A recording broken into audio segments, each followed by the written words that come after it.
Hey there! Today we're going to jump into this really powerful metaphor from the book of Deuteronomy. It asks a pretty fundamental question about our spiritual lives by showing us two different lands, which are really two profoundly different ways of being. But first, let me just ask you something directly.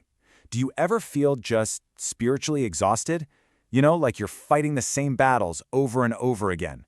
You get a little victory, and then you fall right back, and it just leaves you feeling drained and kind of joyless. If that hits home at all, then this is for you. Okay, so let's dive into the core idea here. The Bible gives us these two landscapes, Egypt and the Promised Land, and they're not just places on a map, they're symbols for two completely different ways we can live our inner spiritual life.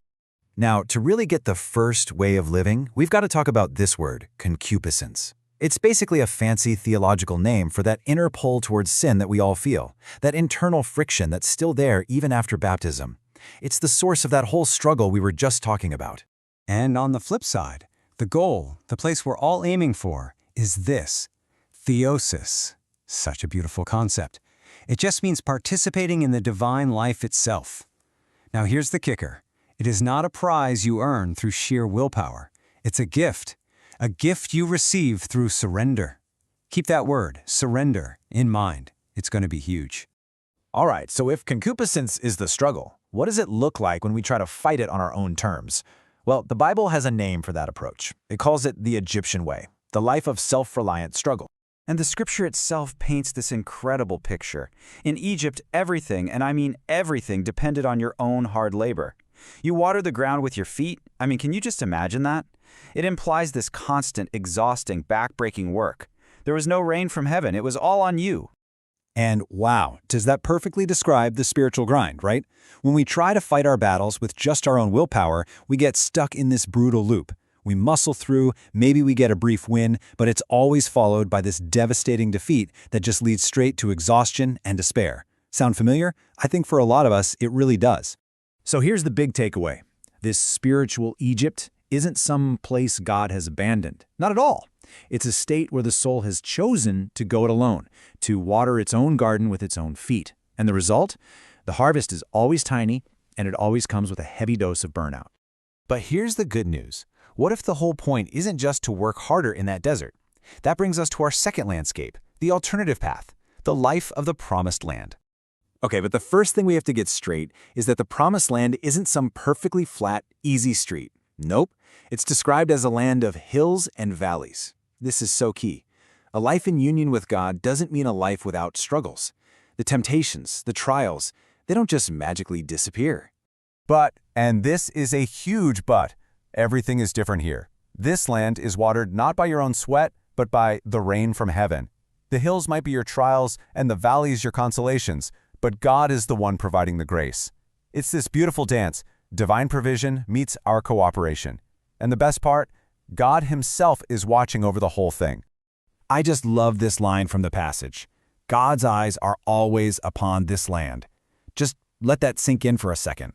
His constant, personal, loving gaze is on you from the start of the year to the very end. And this is what Theosis is all about. See? It's not about getting rid of the struggle. It's about experiencing the presence of God right in the middle of that struggle, knowing He's the one providing the rain you need to get through it.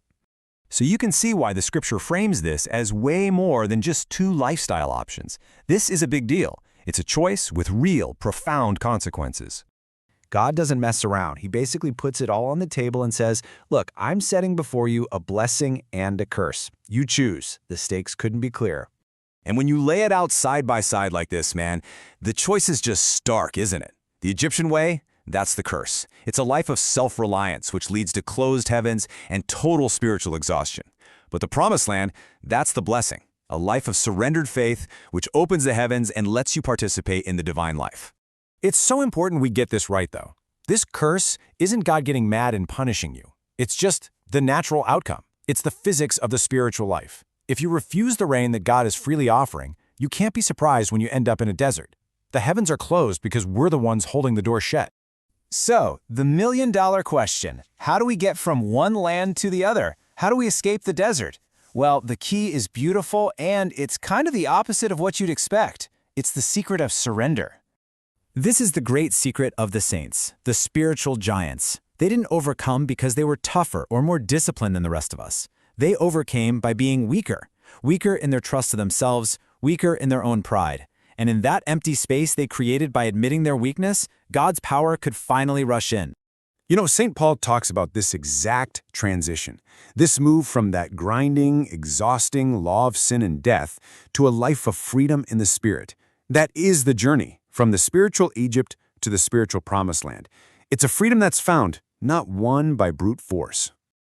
So after looking at these two lands, this entire meditation really all boils down to us. It brings us to a very personal, very direct conclusion. So let me ask you, but a little differently this time. Which land are you living in right now today? Are you still in Egypt, trying to pedal that water pump, just feeling completely wiped out? Or have you crossed over into that land of surrender, where you're receiving His grace and trusting His watchful eyes?